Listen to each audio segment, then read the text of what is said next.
It's 96 degrees Fahrenheit. 214,466 miles on the odometer. It's June 5th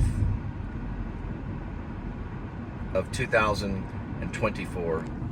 Welcome to the Please Subscribe Show. Today we're talking about my play, and it is in action. I have done it. I've kept to my word. 20 to 30 minutes turned into about a couple hours, but I got the setting down. Not the full setting, though. We're going to do the full setting tonight. So tonight is a big project. We're going to do the full set. That means the setting of the play. We did put down a brief setting for the first page, which was townhome, 1969, Fort Worth, Texas. Meaning the townhome was built in 1969. It is applied that it's current day because there's a modem and all that stuff. The oversized modem, the big screen TV, the flat screen TV's in there. All of that stuff will be explained tonight. I did explain the full aspect of Kitty, which is known as Edmund. He's actually called Edmund in the play. So Edmund, I used his real name. So Edmund, the tuxedo cat, which I don't say it's a tuxedo cat, I just say it's a domestic, or you could say domesticated cat. But it's a domestic cat. Edmund can be played by a male or female if the director chooses to use a person to play the cat. You can also do the cat invisible, but you have to use mime to pet the cat and things like that. Or you can use a real cat that's trained. That would be the hardest one. So I gave them 3 options on that. That's a note to director. Now, the first character is Ash. He's the writer, and he coughs. Strategic moments in the play. The other one is Sniffles, aka Snickles, the alcoholic. She coughs more. Okay. There's also the Mexican Day Worker 1, Mexican Day Worker number 2. There's Dustin's voice on the phone. It's voice only. And then there's also, that comes from a real name too. There's also Mr. Copyright Nazi. And he's in full uniform, any rank will do. He's only in the beginning. It goes through conversations between Ash and Snickles. Also, he calls her Sniffles. So he calls her Sniffles sometimes and Snickles.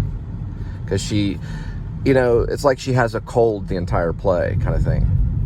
This was written at the tail end of COVID. So we were moving into the townhomes when COVID was starting to get better. It was in 2023, the summer. Oh, I'm sorry. I put down that it was set in 2023 summer. It's really 2000, and I believe we moved there 2022. But the play was not orchestrated until 2023. So COVID was still, even today, it's still kind of sketchy. But I put down 2023 summer. So relatively at the end of COVID. Ideally, it would probably be 2022, but there was still fear in the air of COVID, okay? There's jet noises, so there's jets that fly overhead, the noise of a jet. It opens with David Bowie's 5 Years. Pushing through the market square. All that stuff, it opens. And it opens, the first light we see is from a glowing flat screen television in the living room. There is a grandfather clock. We'll get to that later. There's an oscillating fan that I added. So there's an oscillating fan that goes on through most of the play because it's summertime. There's also, there's a lot of little nuances and things like that. But anyway, check it out. I think I call it Nuisance City. But check it out. You might like it. We'll do a page at a time, and you can walk through it when you want to hear about it, okay? 5064 1.2.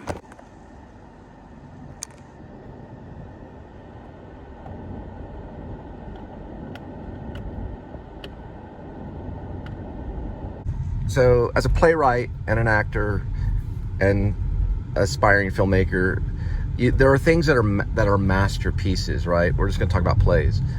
So Buried Child is a masterpiece. If you were to step back and take a photo of the entire stage while Buried Child is going on, you would say that looks like a masterpiece, right? It's a big thing. A masterpiece is. True West, I consider it a masterpiece, but I don't know if it falls under masterpiece theater, you know? But I consider True West a masterpiece. I consider 1400,000 a masterpiece. But Sam Shepard would call 1400,000 a disposable play.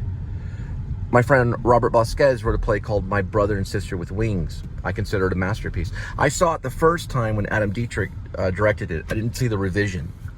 But the revision looks like even a bigger masterpiece, because you could take a photo of it from far away and see. Samuel Beckett's Waiting for Godot, masterpiece. It's got a little tree.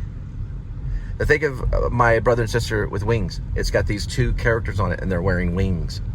Looks like a masterpiece. You look at Waiting for Godot, you got these vaudevillian characters standing around a tree and there's a carrot involved. Masterpiece, right? You can tell. Buried Child is a masterpiece not only because of the action, but you've got this old man sitting on a couch. He's hiding whiskey in a bottle. It calls for bottles to be broken on stage and all this craziness, a rock and roll play. But it's a masterpiece for sure. It was given a Pulitzer Prize. It's a big time American theater masterpiece. So Shakespeare's Midsummer Night's Dream is a masterpiece. You got Puck out front, this fairy. You got all of these other fairies running around. One was called, what, Mustard Seed maybe? And then the other fairies are all running around. And you've got Demetrius and Lysander and Helena and Hermia. And you've got all of this stuff. The queen, you got Oberon standing there with a staff. You know, he's the king of the fairies. Masterpiece. Titania, you know, she could have wings maybe. So you know a masterpiece and you stand before it and you're like, wow, and you're in awe. But you also have the disposable play. And the disposable play is written for different reasons. Sam Shepard talks about it. It was written because of the setting. It was written because of where it was written. And it was written because it was disposable. How many times do you see 1400,000 done? Man, I would go see it. Like I would probably muster up the money and go see 1400,000 if Dallas was doing it. It's a great play. I consider it a masterpiece, but it was a disposable play. But I consider it because it has a personal ping on me, right? It means something to me. Some of my vlogs could possibly be masterpieces, right? I don't know. You tell me which one was, though. Some of them have 172,000 views, and some of them have a few views.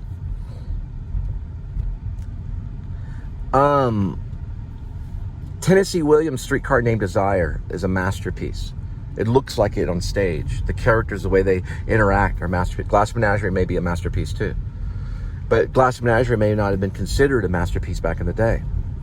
So also the time that the play is presented, the when and where and the moments can consider it a possible masterpiece.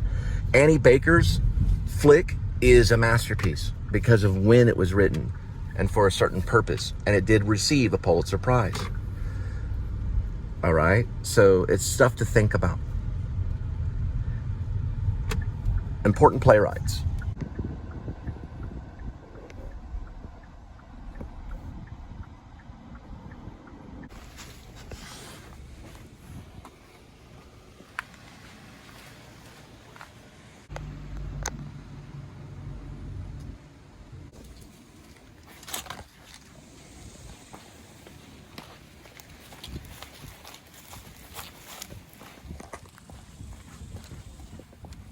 See how the driveway connects the two.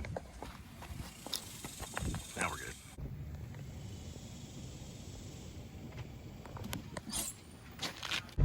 So Bobby Skez, as I call him, Robert Vasquez, is a playwright.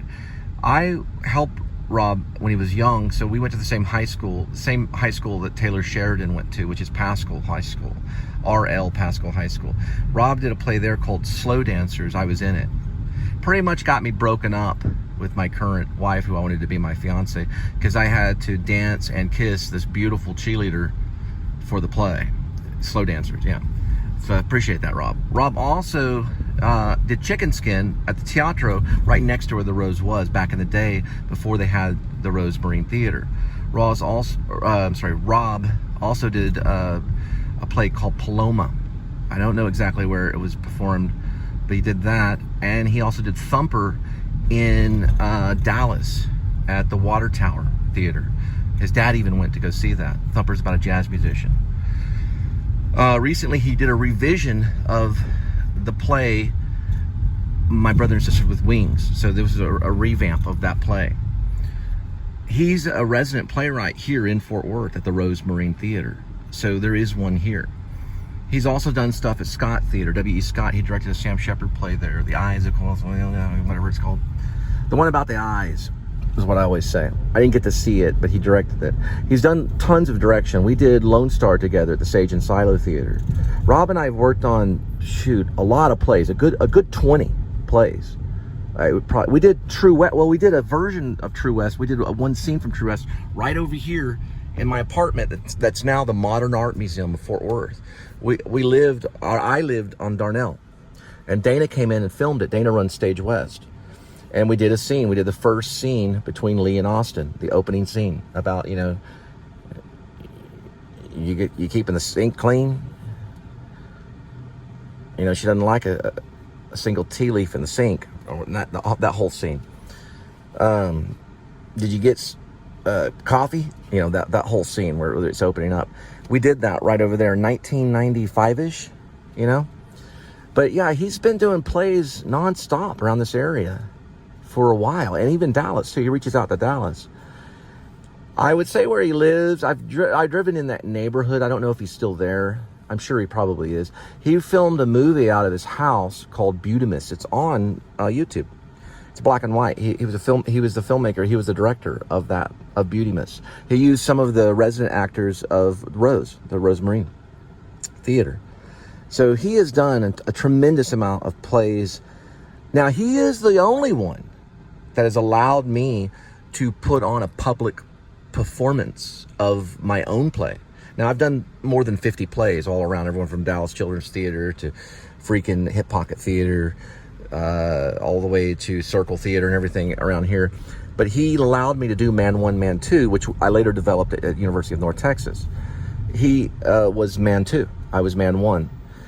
And the narrator was turned into a character called Lady, which I did with Danny Whitworth, which is the brother of Johnny Whitworth from Empire Records. So we've been doing this stuff for 1992, 2002, 2000, for more than 30 years, 3 decades, off and on. I've been everywhere. I've been in California. I had a stint in Hollywood for about 9 months, a stint in New York for about 9 months. I lived in Maine for 17 months, and then I always get dragged back to Fort Worth. Look at that bus. I get dragged back here to write poetry, music. I'm working on a new play. I've written maybe 50 screenplays, probably about the same amount of plays too. 1 acts, everything. I've sent them everywhere. But I could probably send more. Back in the day, we used Kinko's copies. We would print everything. We probably had a membership. Now it's FedEx, but you can still make copies. It's like $25 to do a healthy play. If you want to print out, let's say, a 150-page play, and you want it bound, that's like $25. Everything goes digital nowadays, but you want to print out at least something, or at least write it by hand. Rob taught me, write it by hand and don't change it. He's right about that. He's very right. But I sometimes will tweak things when I'm at the keyboard. I believe the Sam Shepard play is called Eyes for Consuela. Excuse my pronunciation. But yeah, Rob directed that at W.E. Scott Theater, man, a long time ago. But it looked like a cool production.